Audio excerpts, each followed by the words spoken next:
Hello guys, আপনারা দেখছেন এখানে একটা লাল আছে আর এখানে কালোর সাথে সাদা, সাদার সাথে কালো জোড়া লাগানো আছে। তো এই কালো গুড়িটা মনে করেন আপনার, অথবা সাদা গুড়িটাই আপনার। আপনি এখানে কিন্তু দুইটা গুটি কঠিন, তবে সাদাটা যাওয়ার সম্ভাবনা একটু বেশি, কালাটা যাওয়ার সম্ভাবনা কম। তো যাই হোক, মনে করেন কালাই আপনার। তো আপনার এইখানে রেট আছে, তো আপনাকে রেটটা নিতে হবে এবং কালো গুড়িটা আপনাকে নিজের আয়ত্তে আনতে হবে, যাতে আপনি কভারটা খুব সহজভাবে দিতে পারেন। তো দেখুন, এইরকম পজিশনে খেলা অনেক সময় পাওয়া যায়। তো শুধু এইরকমই না, অর্থাৎ সাইজ একটা গুটি এখানে পাওয়া যায়। তো যাই হোক, মনে করেন এখন এই অবস্থাতে রেটটা নিতে হবে, আর এই কালো গুড়িটা আপনাকে পজিশন করে নিতে হবে, যাতে আপনি সহজভাবে কভার দিতে পারেন। তো দেখুন এবং শিখুন কিভাবে আমি এই লাল গুড়িটা এই পকেট করি এবং এই কালো গুড়িটা আমার নিজের আয়ত্তে আনি। তো এটা হচ্ছে একটা চাবি শট। এই চাবি শটেরও অনেক টেকনিক এবং কৌশল আছে। অনেকেই এই স্ট্রাইকের সাথে ফাঁসা বেশি রাখে এবং কম রাখে। তো এ বিষয়ে অনেক টেকনিক আছে, অনেক সূত্র আছে। তো যাই হোক, এখন দেখেন, কিছু সময় বেশি রাখতে হয়, আবার কিছু সময় কম রাখতে হয়, কিছু সময় একেবারে স্ট্রাইক পকেট সোজা এখানে রাখতে হয়, আবার কিছু সময় এই এইখানে নিরিখ করতে হয়। আবার কখনো আপনার এই চাবি শটের ক্ষেত্রে এই রেটটা এইখানেও নিরিখ করতে হয় এবং ফাঁসা কম বেশি রাখতে হয়।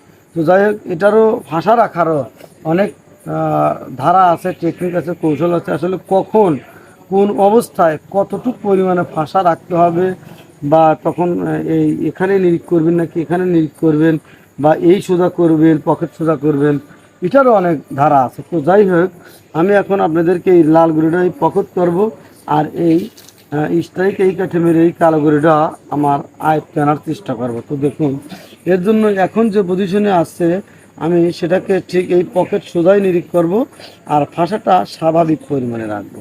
কারণ স্ট্রাইক যদি বেশি সরে যায়, বেশি এখান থেকে দূরে চলে যায়, তখন আপনাকে একটু বাঁকা রাখতে হবে, এই দিকে রাখতে হবে।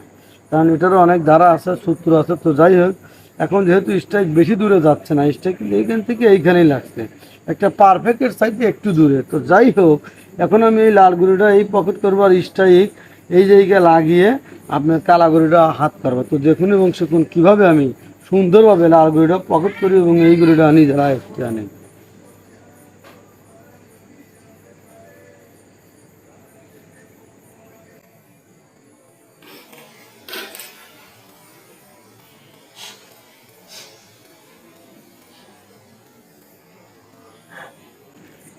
হ্যালো গাইস, আপনারা দেখলেন আমি কিন্তু চাবি শট দিয়ে লাল গুঁড়িটাও পকেট করলাম। আর গুড়ির যে অবস্থা, গুড়ির যে পজিশন, যার কারণে স্ট্রাইক ওই কাঠে মারার সঙ্গে সঙ্গে কিন্তু কালো গুঁড়িটা আবার এই কাঠে লেগে এই পকেটে চলে গেছে। তো